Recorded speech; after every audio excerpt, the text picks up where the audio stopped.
3/4 of suicides in the UK are by men, with those aged 45 to 49 the most likely to kill themselves. Now, since its formation in 1953, the Samaritans' vision has been that fewer people die by suicide, and these days its team of volunteers respond to a call for help every 10 seconds.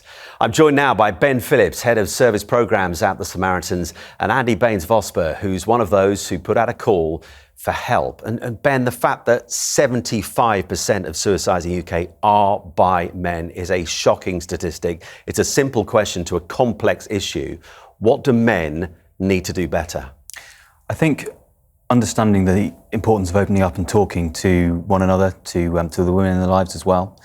And I think working on that kind of ability to articulate the emotions they're feeling, and break down those barriers of stigma that men feel, the need to sort of have this image of being stoic, strong, whatever it may be, and that you can be those things whilst also acknowledging difficulties you might be facing and talking about them freely with people. I would imagine there's no such thing as a typical call to the Samaritans, but in terms of issues you're hearing about in 2022, what have been the most common?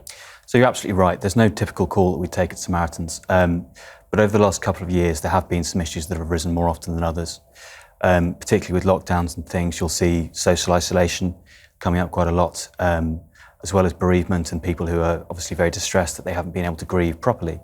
And loneliness, I think, a lot of the time over the last 2 years has been a big factor for many people and something that's come up again and again.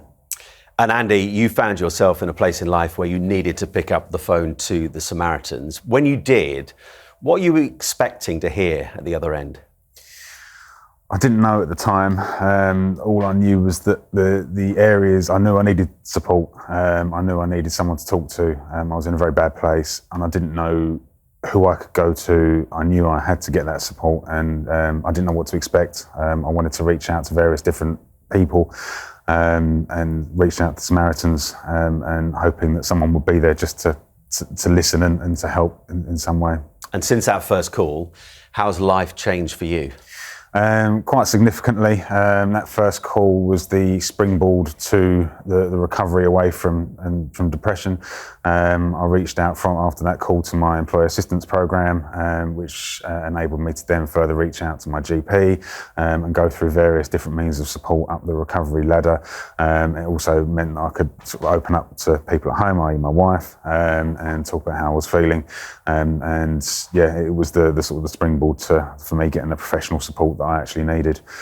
Since then, I obviously volunteer for Samaritans, and I now work for Samaritans as well. So yeah, quite dramatically. So you've gone from being the man calling out to the Samaritans to now being on the other end of the phone. Describe what that experience is like for you. I think first and foremost, it's a privilege. You know, as Samaritans listeners, we get to hear some people's, you know, in crisis, in their darkest time. I mean, it's a privilege to be able to be there to support and to be trusted for people to tell us how they're feeling and what's going on. It's incredibly rewarding to be able to know that, you know, we can help in some way to ease that pressure and help people in crisis. And yeah, you know, I love doing it. It's an absolute honour to be able to be there and to support people in their time of need. Yeah, I could speak about it for hours. And Ben, since the Samaritans began some 70 years ago, what are the biggest changes that we've seen in terms of men's mental health? I think there are a lot of good conversations going on about it now, which is great. It's much more out in the open, and I think we are starting to see a lot of the sort of barriers that we know exist being broken down. And we're doing a lot of research ourselves to sort of better understand what the risk factors are and how they can overlap in different groups and so on. And we're doing a lot more focused work to create bespoke services for people who need our support. We do that in prisons, for example.